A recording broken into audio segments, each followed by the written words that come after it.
بھائیو اور دوستو، صحیح بخاری صحیح مسلم کے اندر حضرت عبداللہ ابن عباس رضی اللہ تعالی عنہما سے سوال کیا گیا۔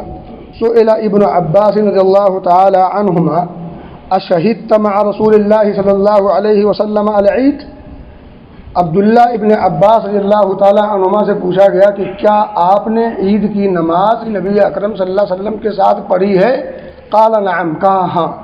کہتے ہیں خرج رسول اللہ صلی اللہ علیہ وسلم فصلی، آپ اپنے گھر سے نکلے اور لوگوں کو نماز پڑھائی، ثم خطب، پھر آپ نے خطبہ دیا، ولم یذکر اذانا ولا اقامہ، اور اس میں اذان اور اقامت کا تذکرہ نہیں کیا عبداللہ ابن عباس رضی اللہ تعالی عنہما نے۔ اور پھر عورتوں کے پاس پہنچے اور انہیں نصیحت کی، فوعظہن وذکرہن وامرہن بالصدقہ، لوگوں کے پاس پہنچتے ہیں، ان کو واعظ و نصیحت کرتے ہیں، ان کو یاد دہانی کراتے ہیں اور بالخصوص صدقہ و خیرات کا حکم دیتے ہیں۔ فرأیتہن یہوین الی آذانہن وحلوقہن یدفعن الی بلال، ابھی کہتے ہیں کہ میں نے دیکھا ہے کہ عورتیں اپنے کانوں سے اور اپنے گلوں سے زیورات نکال کر کے حضرت بلال رضی اللہ تعالی عنہ کے حوالے کر رہی تھی۔ نبی کا حکم ہوا اور عمل فوری ہوا۔ یہ ہے صحابہ کی جو شان، صحابہ کی شان یہ ہے جن کا ہم دم بھرتے ہیں۔ تو یہ بتانا یہ صرف یہ ہے کہ اللہ کے رسول صلی اللہ علیہ وسلم نے یہاں حکم دیا، وَأَمَرَهُنَّ بِالصَّدَقَةِ، صدقے کا ادھر حکم ہوتا ہے، ادھر کانوں سے بالیاں نکل رہی ہیں اور اسی طرح سے گلے سے بھی ہار نکال کر کے وہ حضرت بلال رضی اللہ تعالی عنہ کے حوالے کر رہی ہیں۔ اور آگے فرماتے ہیں کہ ثم ارتفع ہوا وبلال الی بیتہ، پھر نبی اکرم صلی اللہ علیہ وسلم اور بلال رضی اللہ تعالی عنہ یہ دونوں واپس گئے نبی اکرم صلی اللہ علیہ وسلم کے گھر۔ یہ صحیح بخاری صحیح مسلم کے حدیث ہے۔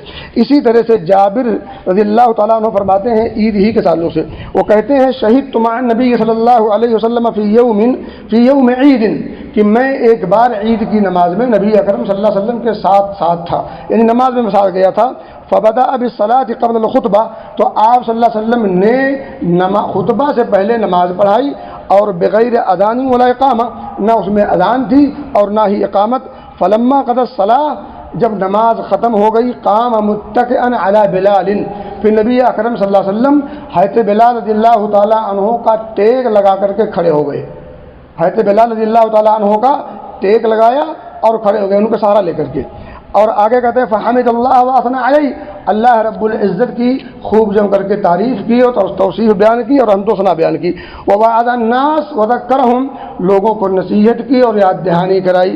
اور وحثہم علی طاعتہ، نقطہ غور کیجیے، وحثہم علی طاعتہ، اپنی اطاعت پر لوگوں کو ابھارا، ترغیب دی کہ میری اطاعت کرنے میں ذرا بھی چوکنا نہیں، میری اطاعت کرنے میں سنجیدہ رہنا، جب بھی میرا کوئی حکم آ جائے تو فوری طور پر تعمیل ہونی چاہیے اور اس پر عمل ہونا چاہیے۔ وہ مضى الى النساء، اور پھر آپ صلی اللہ علیہ وسلم عورتوں کے پاس گئے۔ ومعه بلال رضی اللہ تعالی عنہ، حضرت بلال رضی اللہ تعالی عنہ ساتھ تھے۔ نبی اکرم صلی اللہ علیہ وسلم مردوں کو خطاب کر کے جب عورتوں کی طرف گئے تو بلال ساتھ میں تھے۔ فامرہن بتقوی اللہ، اللہ کے رسول صلی اللہ علیہ وسلم نے ان عورتوں کو اللہ کے تقوی کا حکم دیا، ووعظہن، اور انہیں وعظ و نصیحت کی، وذکرہن، اور اسی طرح سے انہیں یاد دہانی کرائی۔ نسائی کی روایت ہے۔ ابو سعید خدری فرماتے ہیں، یہاں یہ بخاری کی روایت ہے کہ خرج رسول اللہ صلی اللہ علیہ وسلم فی اضحیٰ او فطر، آپ صلی اللہ علیہ وسلم عید الاضحیٰ کی نماز کے لیے یا عید الفطر کی نماز کے لیے نکلے، دونوں میں سے کون تھی؟ راوی کو شبہہ ہے۔ کہتے ہیں الی مصلی، عیدگاہ پہنچے، ثم انصرف، پھر آپ صلی اللہ علیہ وسلم جب نماز سے فارغ ہوئے، فوعظ الناس وامرہم بالصدقہ، یہ نقطہ ہے جو مجھے آج بتانا ہے۔ آپ نے لوگوں کو نصیحت کی اور پھر صدقے کا خاص حکم دیا، نصیحت کی، صدقے کا خاص حکم دیا۔ فقال ایھا الناس تصدقوا، لوگوں صدقہ و خیرات کرو، اللہ کے راستے میں اپنے مال کو خرچ کرو۔ اللہ کے بندوں پر اپنے مال کو خرچ کرو، اللہ نے جو مال دیا ہے اسے سینت کر اپنے پاس مت رکھو، بینک بیلنس مت کرو، اس مال کو جو اللہ نے دیا ہے اسے اللہ کے راستے میں وہ جس بھی شکل میں ہو، مسجد کی شکل میں، مدرسے کی شکل میں، عام شکل میں، خاص شکل میں، اس کے بندے جو یتیم ہیں، غریب ہیں، فقیر ہیں، محتاج ہیں، مسکین ہیں، ضرورت مند ہیں، ان میں خرچ کرو۔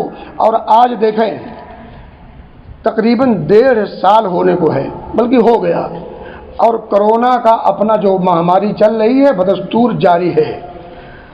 اس میں کئی پہلو ہیں غور کرنے کے، 2 چیزیں غور کریں۔ ایک تو یہ کہ اتنی بڑی مہاماری سے ہم دوچار ہوئے مگر ہمارے دلوں میں کوئی کسی قسم کا انقلاب نہیں آیا۔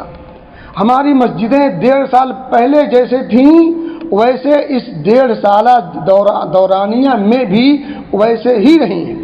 ہم جس طرح سے دل کی سختی ہمارے اندر پائی جاتی تھی وہ سختی اب بھی پائی جاتی ہے، سختی کی جگہ پر نرمی نہیں آئی۔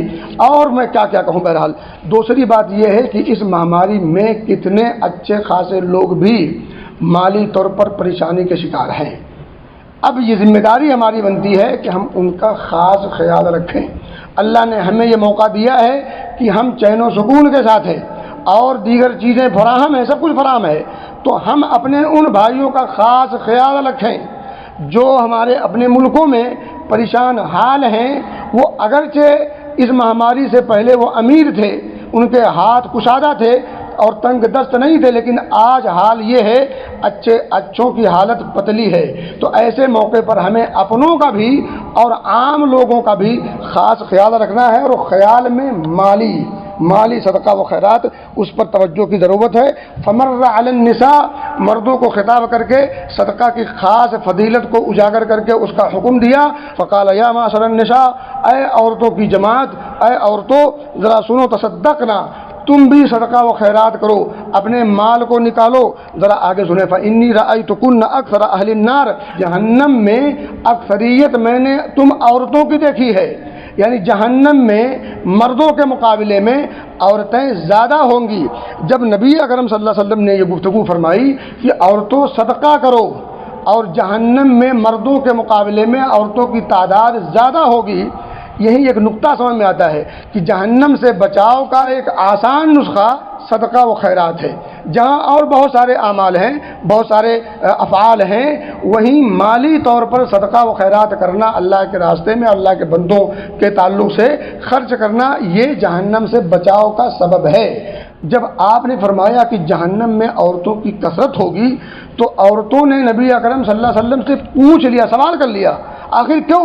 بما ذالک رسول اللہ، کیا وجہ ہے عورتوں کی کثرت جہنم میں، وجہ کیا ہے؟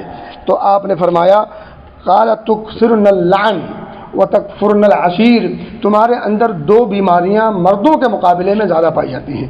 ایک تو یہ ہے تم بات پر لان تان زیادہ کرتی ہو، لان تان بات پر کرتی ہو، ذرا بھی مزاج کے خلاف ہوا فوراً زبان چل پڑی کینچی کی طرح سے اور لان تان کرنا شروع کر دیا۔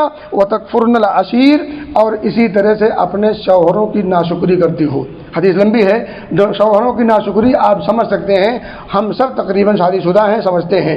عورتیں ذرا بھی اگر مزاج کے خلاف ہوا اور کچھ پسندیدہ چیز نہ ملی یا اور کوئی مسئلہ درپیش ہوا تو فوری طور پر 25 سال 10 سال 15 سال کی ساری خدمات پر پانی پھیر دیتی ہیں اور کہہ دیتی ہیں کہ جب سے اس گھر میں آئی تب سے کبھی سکون نہیں ملا، مٹ گئی یہاں آ کر کے، اور دنیا میں آپ سمجھ سکتے ہیں۔ تو کہنے کی بات یہ ہے کہ عورتیں اپنے شوہروں کی ناشکری زیادہ کرتی ہیں اور لان تان زیادہ کرتی ہیں، یہ 2 بنیادی وجہ ہے جس کی وجہ سے عورتیں جہنم میں زیادہ جائیں گی۔ تو میرے بھائی دوستو، خلاصہ کلام یہ ہے کہ صدقہ و خیرات پر توجہ دیں، خصوصاً